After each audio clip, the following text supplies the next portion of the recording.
Hello, everyone. Hello, everybody. Fancy meeting you here. Come here often? X, are you okay? This is X, and he's a great guy, high IQ. He's a high IQ individual. And he's got this, check out this cool chain he's got. So thank you very much. We had a busy day today. The king just left, and we've had a great discussion, terrific discussion concerning Gaza and everything else. We had discussions also about Saturday at 12 o'clock. It's going to be a big moment. We'll see what happens. I don't expect much happening with these people, but we'll see what happens. And we're going to be signing a very important deal today. It's DOGE, and I'm going to ask Elon to tell you a little bit about it and some of the things that we found, which are shocking. Billions and billions of dollars in waste, fraud, and abuse. And I think it's very important. And that's one of the reasons I got elected. I said, we're going to do that. Nobody had any idea it was that bad, that sick, and that corrupt. And it seems hard to believe that judges want to try and stop us from looking for corruption, especially when we found hundreds of millions of dollars worth, much more than that, in just a short period of time. And we want to weed out the corruption. And it seems hard to believe that a judge could say, we don't want you to do that. Well, so maybe we have to look at the judges, because that's a very serious, I think it's a very serious violation. I'll ask Elon Musk to say a few words, and we'll take some questions. Elon, go ahead. Sure. So at a high level, if you say what is the goal of DOGE, and I think a significant part of the presidency is to restore democracy. This may seem like, well, aren't we in a democracy? Well, if you don't have a feedback loop, okay, X, we would have to, if you sorry. So, I tell you, gravitas can be difficult sometimes. If there's not a good feedback loop from the people to the government, and if you have rule of the bureaucrat, if the bureaucracy is in charge, and then what meaning does democracy actually have? If the people cannot vote and have their will be decided by their elected representatives in the form of the president and the Senate and the House, then we don't live in a democracy, we live in a bureaucracy. So it's incredibly important that we close that feedback loop, we fix that feedback loop, and that the public's elected representatives, the president, the House, and the Senate, decide what happens, as opposed to a large unelected bureaucracy. This is not to say that there are good people who are in the federal bureaucracy, but you can't have an autonomous federal bureaucracy. You have to have one that is responsive to the people. That's the whole point of a democracy. And if you looked at if you looked at the founders today and said, what do you think of the way things have turned out? Well, we have this unelected, fourth unconstitutional branch of government, which is the bureaucracy, which has, in a lot of ways, currently more power than any elected representative. And this is not something that people want, and it does not match the will of the people. So it's just something we've got to fix. And then we've also got to address the deficit. So we've got a $2 trillion deficit, and if we don't do something about this deficit, the country's going bankrupt.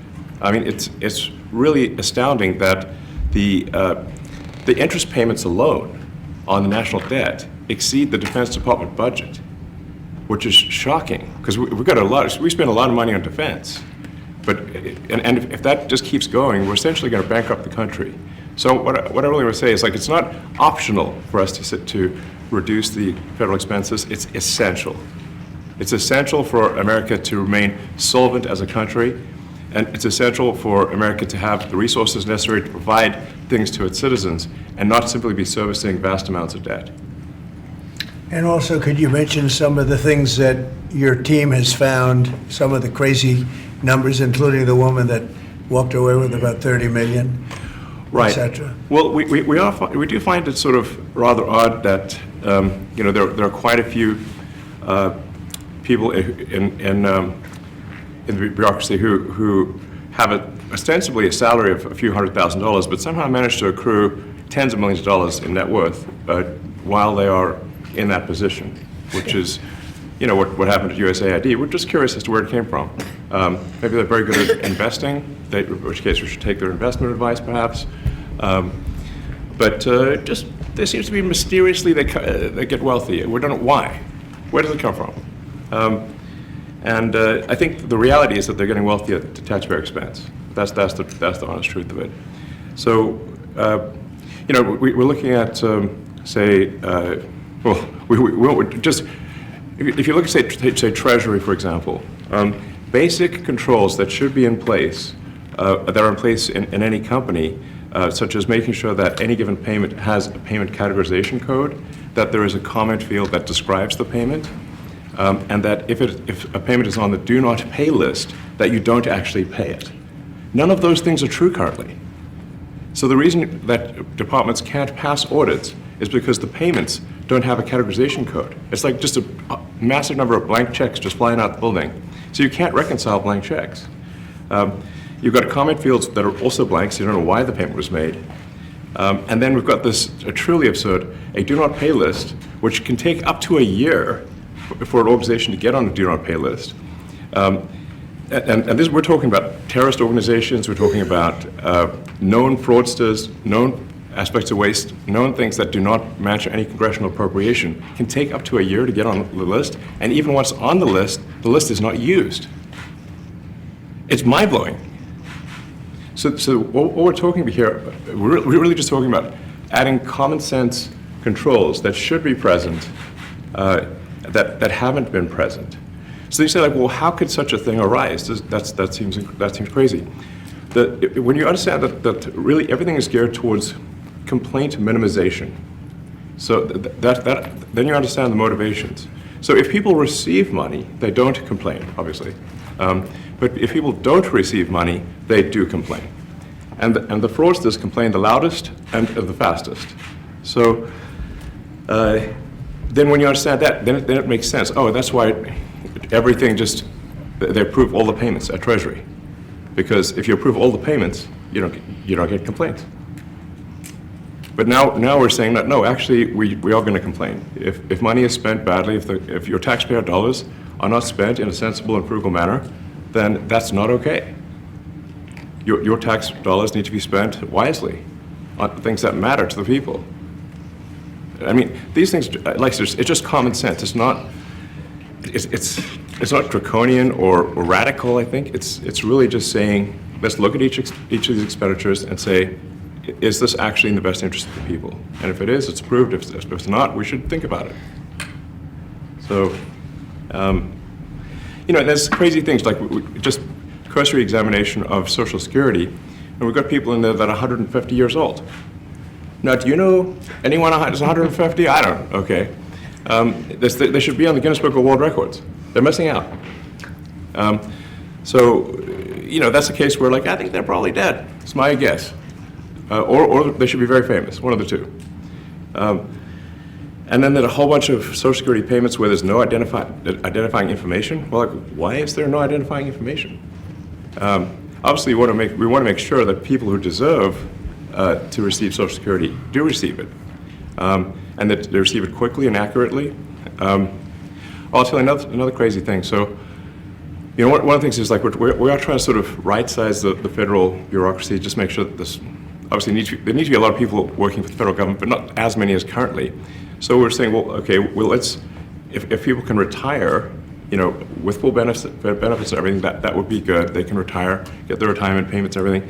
And then we were told, this is actually, I think, a great anecdote, because we were told, no, the most number of people that could retire possibly in a month is 10,000. We're like, well, why is that? Well, because all the retirement paperwork is manual on paper. It's manually calculated, then written down on a piece of paper. Then it goes down a mine. And I'm like, what do you mean a mine? Yeah, there's a limestone mine where we store all the retirement paperwork. And you look at a picture of this mine. We'll post some pictures afterwards. And this mine looks like something out of the 50s because it was started in 1955. So it looks like it's like a time warp. And then the speed, the limiting factor is the speed at which the mine shaft elevator can move determines how many people can retire from the federal government. And the elevator breaks down sometimes, and then nobody can retire. Doesn't that sound crazy? There's like 1,000 people that work on this. So I think if we can take those people and say, like, you know what, instead of working in a mine shaft and carrying manila envelopes to, boxes in a mine shaft, you could do practically anything else, and you would add to the goods and services of the United States in a more useful way. So anyway, so I think that's an example. Like at a high level, if you say, like, how do we increase prosperity? Is we get people to shift from roles that are low to negative productivity to high productivity roles, and so increase the total output of goods and services, which means that there's a higher standard of living available for everyone. That's the actual goal. Everyone's very quiet, by the way. So people normally is quiet? Your detractors, Mr. Musk. What? Including a lot of Democrats. I have detractors? You do, sir. I don't believe it. Say that you're orchestrating a hostile takeover of government and doing it in a non-transparent way. What's your response to that criticism? Well, first of all, you couldn't ask for a stronger mandate from the public. The public voted. We have a majority of the public voting for President Trump. We won the House, we won the Senate. The people voted for major government reform. There should be no doubt about that. That was on the campaign. The president spoke about that at every rally. The people voted for major government reform, and that's what the people are going to get. They're going to get what they voted for. And a lot of times, people that don't get what they voted for, but in this presidency, they are going to get what they voted for. And that's what democracy is all about. Mr. Musk, the White House says that you will identify and excuse yourself from any conflicts of interest that you may have. Does that mean that you are in effect policing yourself? What are the checks and balances that are in place to ensure that there is accountability and transparency? Well, we actually are trying to be as transparent as possible. In fact, we post our actions to the DOGE handle on X and to the DOGE website. So all of our actions are maximally transparent. In fact, I don't think there's been, I don't know of a case where an organization has been more transparent than the DOGE organization.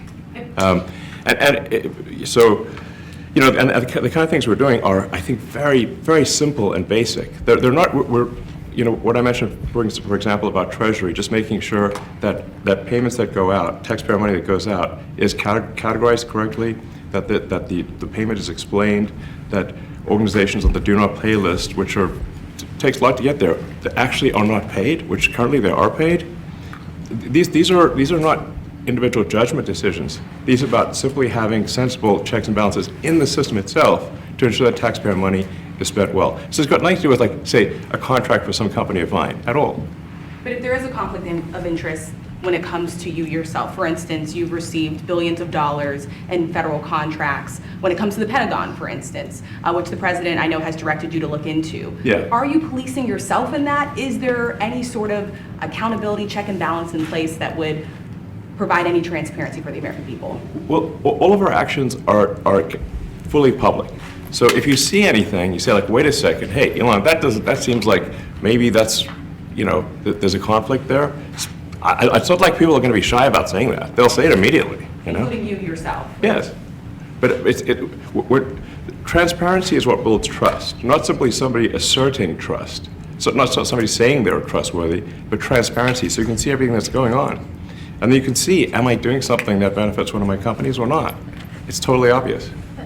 And if we thought that, we would not let him do that segment or look in that area if we thought there was a lack of transparency or a conflict of interest. And we watch that also. He's a big businessman. He's a successful guy. That's why we want him doing this. We don't want an unsuccessful guy doing this. Now, one thing also that Elon hasn't really mentioned are the groups of people that are getting some of these payments. They're ridiculous. And we're talking about billions of dollars that we've already found. We found fraud and abuse. I would say those two words as opposed to the third word that I usually use, but in this case, fraud and abuse. It's abusive because most of these things are virtually made up, or certainly money shouldn't be sent to them. And you know what I'm talking about. It's crazy. So, but we're talking about tens of billions of dollars that we've already found. And now a judge who's an activist judge wants to try and stop us from doing this. Why? Why would they want to do that? I campaigned on this. I campaigned on the fact that I said government is corrupt. And it is very corrupt. It's very, very, it's also foolish. As an example, a man has a contract for 3 months and the contract ends, but they keep paying him for the next 20 years, you know, because nobody ends a contract. You got a lot of that. You have a contract that's a 3-month contract. Now, normally, if you're in a small, in all fairness, it's the size of this thing is so big.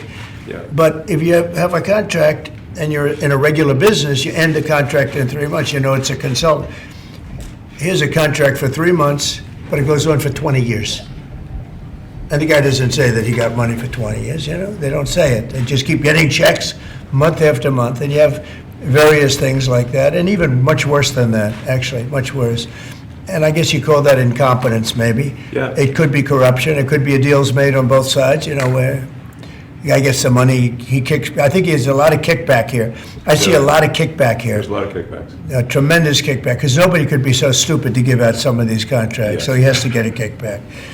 So that's what I got elected for, that and borders and military, and a lot of things, but this is a big part of it. And I hope that the court system is going to allow us to do what we have to do. We got elected to among other things, find all of this fraud, abuse, all of this horrible stuff going on. And we've already found billions of dollars, not like a little bit, billions, many billions of dollars. And when you get down to it, it's going to be probably close to $1 trillion. It could be close to $1 trillion that we're going to find. That will have quite an impact on the budget. And you'll go to a judge where they handpick a judge, and he has certain leanings. I'm not knocking anybody for that, but he has certain leanings. And he wants us to stop looking. How do you stop looking? I mean, we've already found it. We have a case in New York where a hotel has paid $59 million, $59 million because it's housing migrants, illegal migrants, all illegal, I believe. And they were being paid twice the normal room rate at 100% occupancy. Unbelievable. So it's a racket. Mr. Musk, can I ask a question? You Well, said if I may, sort of just going for the president's comments, at a high level, you say, well, what are the two ingredients that are really necessary in order to cut the budget deficit in half from $2 trillion to $1 trillion?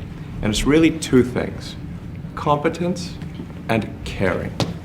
And if you add competence and caring, you'll cut the budget deficit in half. And I fully expect to be scrutinized and get a daily proctology exam, basically. Might as well just camp out there. So it's not like I think I can get away with something. I'll be scrutinized nonstop. But with the support of the president, we can cut the budget deficit in half from $2 trillion to $1, and then with deregulation, because there's a lot of sort of regulations that don't ultimately serve the public good. We need to free the builders of America to build. And if we do that, that means I think we can get the economic growth to be maybe 3-4%, maybe 5%. And that means if you can get $1 trillion of economic growth and you cut the budget deficit by $1 trillion, between now and next year, there is no inflation. There's no inflation in 26. And if the government is not borrowing as much, it means that interest costs decline. So the mortgage, their car payment, their credit card bills, anything, their student debt, the monthly payments drop. That's a fantastic scenario for the average American. I mean, imagine they're going down the grocery aisle and the prices from one year to the next are the same, and their mortgage, all their debt payments dropped. How great is that for the average American? We had That's no what we're idea. We had no idea we were going to find this much, and it's open. It's not like complicated. It's not that simple stuff. complicated. It's just like, a lot of work. We Yeah. can't believe it. A lot of work, a lot of smart people involved. Very, very smart people. But you're talking about anywhere, maybe 500 billion. It's crazy the kind of numbers It you're is really talking crazy. about. You know, normally when you're looking at something, you'll find you're looking for 1 out of 100. Here, you're almost reversing it. You look for one that's good. Yeah. And you can look at the title and you say, why are we doing this? Why are we doing that? And the public gets it. You know, the public gets it. You've seen the polls. The public is saying, why are we paying all this money? This for years, this has gone on. Mr. Musk, President you Trump, said the Senate- Yeah, go ahead. Wait, go ahead. Senator Rand Paul today said that DOGE cuts will ultimately need a vote in Congress. Do you agree with that? Is that the I plan? really don't know. I know this. We're finding tremendous fraud and tremendous abuse. If I need a vote of Congress to find fraud and abuse, it's fine with me. I think we'll get the vote, although there'll be some people that wouldn't vote. And how could a judge want to hold us back from finding all of this fraud and finding all of this incompetence? Why would that happen? Why would even Congress want to do that? Now, Congress, if we do need a vote, I think we'd get a very easy vote because we have a track record now. We've already found billions of dollars of abuse, incompetence, and corruption. A lot of corruption. If a judge does block one of your policies, part of your agenda, will you abide by that ruling? Will you Well, comply I with that always order? abide by the courts, and then I'll have to appeal it. But then what he's done is he slowed down the momentum, and it gives crooked people more time to cover up the books. You know, if a person's crooked and they get caught, other people see that, and all of a sudden it becomes harder later on. So, Yeah. the answer is I always abide by the courts, always abide by them, and will appeal. But appeals take a long time, and I would hope that a judge, if you go into a judge and you show him, here's a corrupt situation, we have a check to be sent, but we found it to be corrupt. Do you want us to send this Yeah, corrupt check to a exactly. person, or do you want us not to give it and give it back to the taxpayer? I would hope a judge would say, don't send it, give it back to the taxpayer. Yeah, if I can add to that, what we're finding is that a bunch of the fraud is not even going to Americans. So I think we can all agree that if there's going to be fraud, it should at least go to Americans. But a bunch of the fraud rings that are operating in the United States and taking advantage of the federal government, especially in the entitlements programs, are actually foreign fraud rings. They're operating in other countries and actually exporting money to other countries. We should stop that. Mr. Musk, you And said, this is big numbers. We're talking about $100 to $200 billion a year. Serious money. Mr. Musk, you said on X Yeah. that an example of the fraud that you have cited was $50 million of condoms was sent to Gaza. But after fact check this, apparently Gaza in Mozambique, and the program was to protect them against HIV. So can you correct the statements? It wasn't sent to Hamas actually. It was sent to Mozambique, which makes sense why condoms was sent there. Yeah. And how can we make sure that all the statements that you said were correct, so we can trust what you say? Well, first of all, some of the things that I say will be incorrect and should be corrected. So nobody's going to bat 1,000. I mean, we will make mistakes, but we'll act quickly to correct any mistakes. I'm not sure we should be sending $50 million worth of condoms to anywhere, frankly.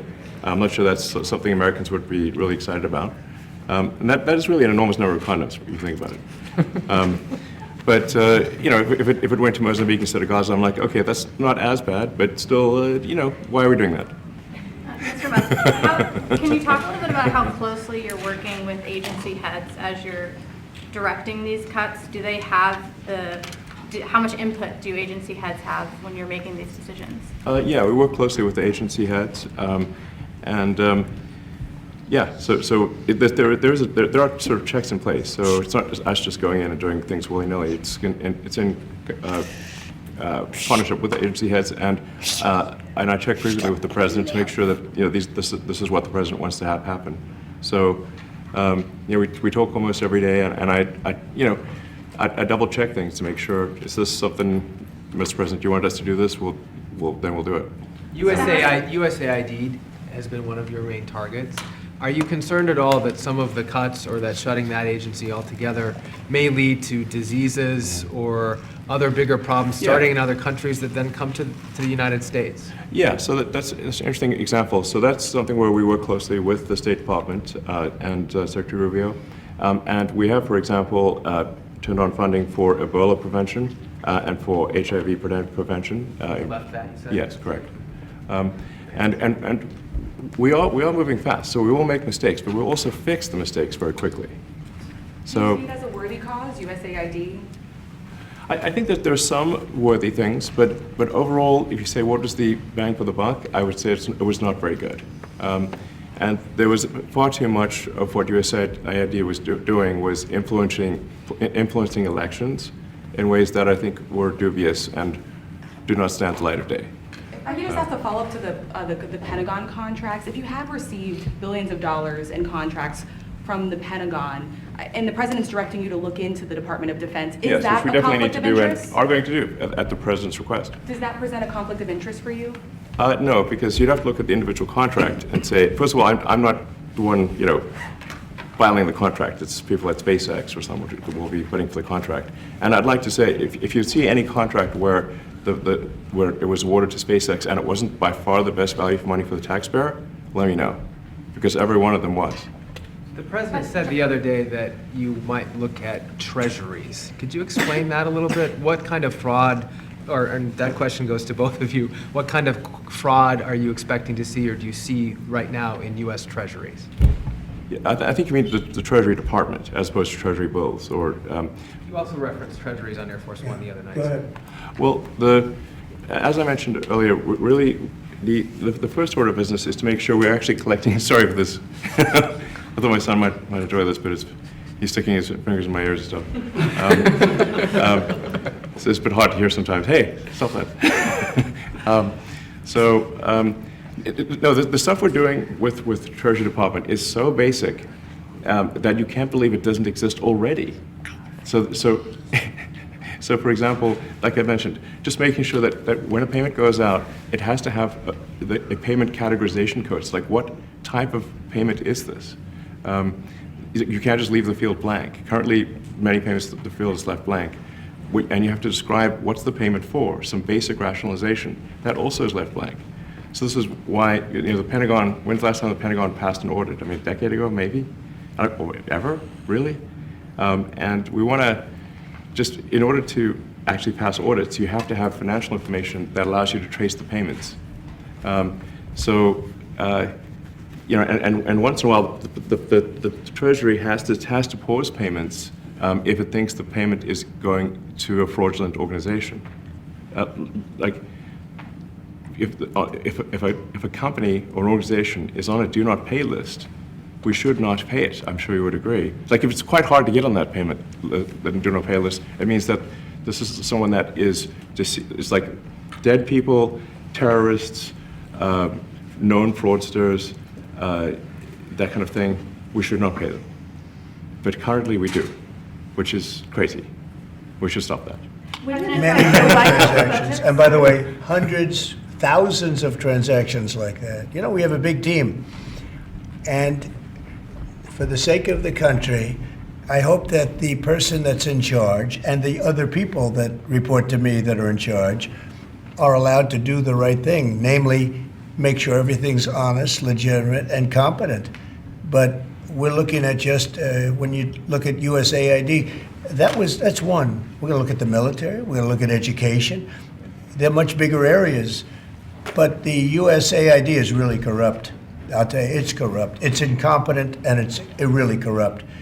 And I can't imagine a judge saying, well, it may be corrupt, but you don't have the right. You got elected to look over the country and to, as we say, make America great again, but you don't have the right to go and look and see whether or not things are right that they're paying or that things are honest that they're paying. And nobody can even believe this. Other people, law professors, they've been saying, how can you take that person's right away? You're supposed to be running the country, but we're not allowed to look at who they're paying it to and what they're paying. We have massive amounts of fraud that we caught. I think we probably caught way over a lot of billions of dollars already in, 2 weeks? Yes. And it's going to go to numbers that you're not going to believe. And much, as I said, much is incompetence and much is dishonesty. We have to catch it. And the only way we're going to catch it is to look for it. And if a judge is going to say you're not allowed to look for it, that's pretty sad for our country. I don't understand how it could even work. On the buyout program, can you personally guarantee that? Which one? The buyout program, the operative federal workers, Can you personally guarantee that the workers who opt in to resign now will be paid through Well, September? they'll get their money, but they're getting a good deal. They're getting a big buyout. And what we're trying to do is reduce government. We have too many people. We have office space. It's occupied by 4%. Nobody's showing up to work because they were told not to. And then Biden gave them a 5-year pass, some of them, 48,000 of them, gave them a 5-year pass, that for 5 years you don't have to show up to work. And let me tell you, this is largely, much of this stuff is because of Biden. It's his fault. He allowed this country, what he did on our border. What he did on our border is almost not as bad as what he did with all of these contracts that have come out. It's a very sad day when we look at it. I can't even believe it. But many contracts just extend, and they just keep extending, and there was nobody there to correct it. And that cannot be, I can't imagine that could be held up by the court.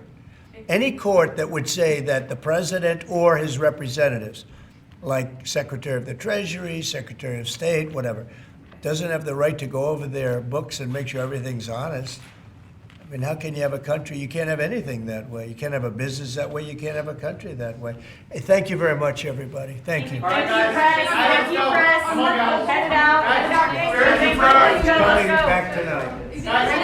Mark Fogel will be at the White House tonight at about 10 o'clock. If you want to come over, you can say hello to him. Did you guys give anything in return? Not much. No, they were very nice. We were treated very nicely by Russia, actually. I hope that's the beginning of a relationship where we can end that war and millions of people can stop being killed. They've lost millions of people. They lost, in terms of soldiers, probably 1.5 million soldiers in a short period of time. We got to stop that war. And I'm interested primarily from the standpoint of death. We're losing all those soldiers. And they're not American soldiers, they're Ukrainian and Russian soldiers. But you're probably talking about 1.5 million. I think we got to bring that one to an end. Okay? Thank you. Thank you very much. Thank you.